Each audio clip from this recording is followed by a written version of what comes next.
guys, so today we're going to look at our last conic section, which is a hyperbola. This may be the newest for you guys because you probably have not seen this one before. The hyperbola, if you remember, was if we had the cone, so we had a cone on top of a cone. If we cut it to where it hit both cones, that's what created the hyperbola. Right? So on this hyperbola, you'll look at the equations here in standard form. The first one is the horizontal, and the second one is the vertical. And if you notice, these actually look almost identical to our ellipse equation. The only difference is that there's a minus sign instead of a plus sign. So the way we draw these is actually going to be pretty similar to how we drew the ellipse. Okay. Our center, just like it has been for every other conic, okay, our center is going to be HK. And let's talk about some of these other points that are listed in our picture. Some of these are new, some of them are going to be a little bit different. The ones that are the same here, you may notice, I still have the center marked. Okay, I still have both vertices marked. I still have the focus marked. Okay, the focus this time is a little bit further away than the ellipse one was, but it's still inside the actual curve, which is just like it was for the ellipse. Okay, it's inside my actual graph. So those points are still on there. Let's talk about where our A, B, and C values are. Okay, my A value is still the distance from the center to that vertex. That's still my A. All right, and again, it's side to side because it's below the X. I'm going side to side from my center because it's below the X coordinate. Then my B value is below the Y. So that's how far up I'm going to go. Okay, so that distance is B. And that is going to the co-vertice. Okay, that's going to the co-vertice. The one difference, I think, the other difference between this and an ellipse, you'll notice is that the co-vertice is not necessarily going to be the smaller number. B can be a bigger number. What matters here, though, is that the X comes before the subtraction sign. Okay, that's how we know that that's where the vertices are going to be. It's because what comes before the subtraction sign. All right, so there's my co-vertice and B. C is still the value from my center to my focus. So if my focus is over here, then that distance is still C. So the way that I would find the focus, that actually is not going to change. If you notice for this horizontal one, it has the same Y coordinate. Okay, we just moved side to side. So to find the focus, I'll take H and I will add and subtract C, and then the K coordinate is still going to be the same. A couple other things you may notice that are different, some of the labeling here. Now this says conjugate axis and transverse axis. Transverse axis, that's just like the major axis of the ellipse, just a different vocab word. Conjugate axis, that is the minor axis. Transverse, just kind of think, transverse, it goes through, so it actually touches the parts of my graph. The other thing that's new are the asymptotes. Okay, the asymptotes are actually what we're going to use to draw these graphs. So it gives you right here a kind of a baseline formula to find the whole equation. What we really need to focus on here is the slope. That's what's really going to matter for us. So B over A is the slope. And if you think about what you know about slope, this makes sense. Okay, B is the value below the Y. A is the value below the X. We know slope is the change in Y over the change in X's. Okay, so hopefully that'll help us to be able to remember how to find the slopes. Right now, let's look at the vertical picture. Again, some of the things that are listed, they're still the same. You still see the focus, the vertex. Notice now that it's vertical, the focus and the vertex are both vertical as well. Your equation here, this is my A is under my Y. Okay, so my slopes of my asymptotes are A divided by B. So it's always the number under the Y divided by the X. Okay, it's the Y divided by the X, just like regular slope is. Conjugate axis is still the minor one, doesn't actually touch the points. Transverse is still the major, or similar to the major, I should say, because it's actually going through it. Then let's look at our values on here. Okay, A is under the Y, so A is the distance from the vertex to the center. That's A. B is under the X this time, so it's a side-to-side distance, so that's B. C is still the distance to the focus, so that's C. So that means I would list my focus, it would have the same x-coordinate of the center, but I would add and subtract c, the y-coordinate. That's how I find my focus. All right, so the steps to graph, we're going to use these here in just a second to actually draw my graph. But first, again, I want to show you guys one last of those little activities. If you want to play around with this on your own time, there's a link on our notes page. And this time we're going to look at our hyperbola. Okay, so we're going to look at the horizontal one first. So notice that the x is in front of the negative sign. So the x comes first. That's why it's horizontal. And then we can change some of these values to see how it changes our hyperbola. If my a value gets larger, okay, notice those are going farther away. As I get closer, it's getting narrower. The b value, okay, that b value gets smaller, it gets skinnier as well. As it gets closer, they get wider that way. Okay, so as it gets closer, that's how those values change. HK moves my center. Okay, the points in purple are the vertices, the orange are the co-vertices, the blue is the center, the red are the foci. Okay, now I'm going to show you guys a couple more parts on here, so hopefully not a little bit too much for you guys to see at once. I tried to hide it, but you can look at these other parts. All right, that would be my conjugate axis, so it doesn't actually touch it. This is the transverse axis, because it actually goes through it. Okay, that's the transverse axis. These lines are going to be our asymptotes. Okay, so as you zoom out, you can really see that that parabola just follows really close to those asymptotes. All right. And then the last part I want to show you, this little box that we're making here, this is how we're actually going to draw our graph. Okay, so if you notice this little box, it goes through the vertices and the co-vertices. So when we draw our graph, we're actually going to draw a box just like this. We'll plot the vertices, we'll plot the co-vertices, and then we'll draw this box. And then to make our lines, we'll take our asymptotes, and the asymptotes will make an X. Okay, and that's exactly what happens here. So our asymptotes, let me go ahead and mark those again. They make an X through that box. All right, let's look at the vertical hyperbola. Again, you can see what happens here. This time as I move the A, all right, as I move my B,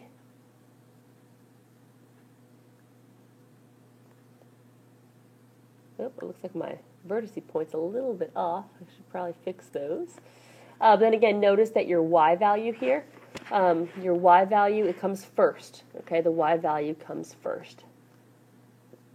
Points in purple are the vertices, and orange it's the co-vertices. Blue's the center, red's the foci. And again, if you want to click and see those axes, or if you want to make your box, or if you want to see your asymptotes, either of those we can go ahead and do as well on here. And again, if you just want to play around with that, just go to our notes page.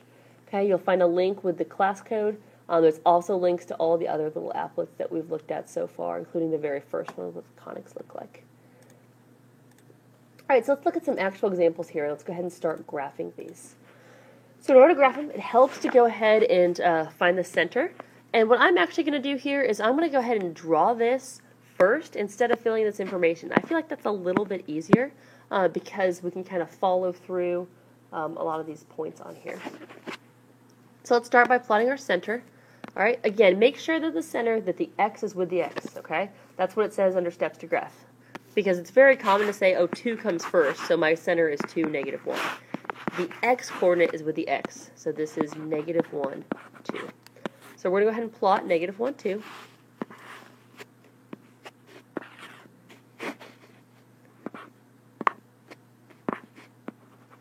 And there's my center. Then we're going to use A and B to plot the vertices and the co-vertices. So let's look at the value under y. Okay, under y, I have 4. The square root of 4 is 2. So that means from my center, since it's under y, I'm going to go up 2 and down 2. Since y comes first, those are actually going to be my vertices. Okay, so my vertices are going to be -1, 4 and -1, 0. All right, my co-vertices, okay, those will be the x's because those come second. So the value under there was 5, the square root of that is 25. Since it's under x, I'm going to go to the side 5 and I'm going to go to the side 5. Alright, so there's my co-vertices. And I'm running out of space here, so let me write my co-vertices over here. My co-vertices are at -6, 2, and they're at 4, 2. Alright, and let's go ahead and graph this before we find the foci. I think that'll be a little simpler because that's going to involve a little bit more math. So now the next step to graph it says to draw the box and the asymptotes. So I'm just going to make a box that goes through my vertices and my co-vertices. And then I'm going to make my asymptotes go through that box. And I'm going to make my asymptotes yellow. So I make my asymptotes go through those corners. And I missed a little bit. It's not really that exact. If you want to make yours a little bit neater, if you use your ID and lay it flat, you can get a really good line through this, but it's a little harder on the iPad. All right. And then after we do the box and the asymptotes, we're going to determine if this is up and down or left and right. Since the y comes first, then this is going to be up and down. Okay, because the y comes first. It's in front of the negative sign. Then I'm going to go towards my asymptote and through my vertices. And that is my graph. So the actual hyperbola here is just that purple line. All that other stuff is just what we need to help us actually draw that picture. All right, let's go ahead and find our foci now. So we're going to use that equation that I had at the very top. That equation was the b squared equals c squared minus a squared. I can rearrange that equation and make that equation b squared plus a squared equals c squared, which may look familiar. All right, so let's go ahead and find our c value. I know b squared plus a squared is going to be 4 plus 25. That means that c is the square root of 29. Since this graph is going up and down, that means my foci are going to be above and below there. So it's going to have the same x-coordinate as the center. I'm going to take the y-coordinate, and I'm going to add and subtract my c value.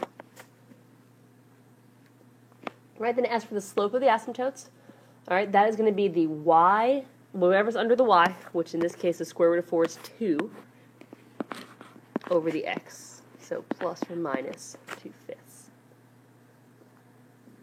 Domain here, okay, is a little different because there's a break.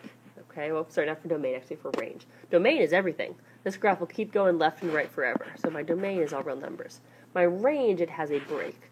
So this is going from negative infinity, and it's going until that vertice there at 0. It actually touches it. Then there's a break, and then it goes from that top point, which is at 4, and keeps going till infinity. So that's my range. All right, let's get another one to graph.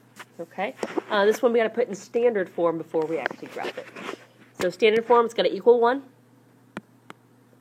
So let's go ahead and divide by 144.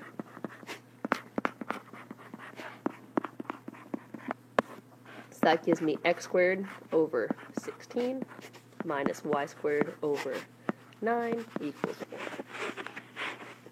So center here is going to be 0, 0, not subtracting anything. So let's go ahead and draw this. Center's at 0, 0. Below the x, I have 16. Square root of 16 is 4. So I'm going to go to the side 4. And that gives me my vertices. So my vertices are negative 4, 0, and 4, 0. Okay, co-vertices, let's go up and down. Okay, I'm going to go up 3 and down 3.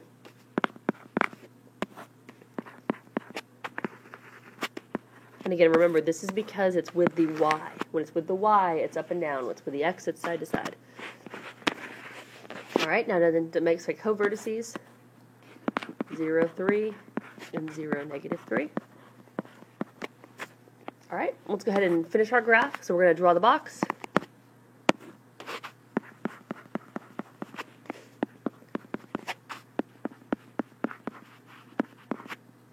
I'm going to draw our asymptotes. see if I can do a little bit of a better job this time on my asymptotes.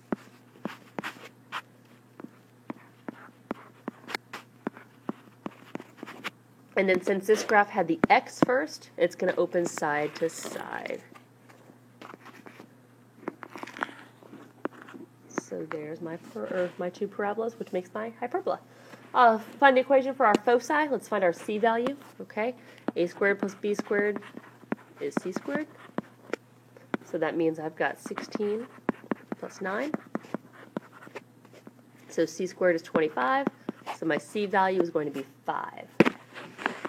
So to find my foci, okay, foci are going to be inside those curves, which means they're going to have the same y-coordinate as the center. I need to change the x-coordinate. So my x-coordinate I'm going to add. I get 5, 0, and negative 5, 0. Slopes of the asymptotes. This is going to be, again, the y's over the x's. It's y's over x's. So this is going to be plus or minus 3/4. Domain here is going to have a break this time. My domain is from negative infinity to negative 4. It touches negative 4. Then union 4 to infinity. And then finally my range is going to be all real numbers because every possible y value is going to be touched. All right, last thing we're going to look at is how to write the equation from a graph or from some given information. Okay, so let's go ahead and write the equation of hyperbola. It gives us vertices and it gives us foci. So this is going to give us some clues. Let's go ahead and draw a quick sketch just to make sure we know which way this graph's going to open. If my vertices are here and my foci are there, so my vertices are in green, my foci are going to be in blue, then we can tell how this graph's going to open up. Okay, so since my foci have to be inside, I know the x term is going to come first here. Just like with the ellipses, the center is in the middle of the foci. It's in the middle of the vertices. So in this case, my center is 0, 0. So I'm going to have x squared minus y squared. All right, so I need to find those values that go below it. Under x, okay, I can figure that one out. I can see how far I've moved. I've gone a distance of 3. 3 squared is 9. In order to find y, I need to use that c squared equation. So I know that a squared plus b squared is c squared. I also know that b squared is equal to c squared minus a squared. So what I know is I don't know b. C I know is 4. So that's going to be 4 squared is 16. A squared is going to be 9. So b squared is 7. And then in standard form, this equation is equal to 1. All right, last one, just write the equations from the graph. Okay, so again, this may be a little simpler because you don't have to worry about the foci here. I can find my center. Center is where those x's meet. That's 0, 0. Since this is opening side to side, the x squared is going to come first. The distance I've moved side to side is 2, so I'm going to square that and get 4. The distance I've moved up and down here is 4. 4 squared is 16, and the whole equation equals 1. All right, so that's how we graph hyperbolas and we write the equations of hyperbolas. And that is it for our individual conic sections. The last thing that we're going to look at is just kind of a mixed review and how to figure out which conic's which, and just kind of review a little bit completing the square.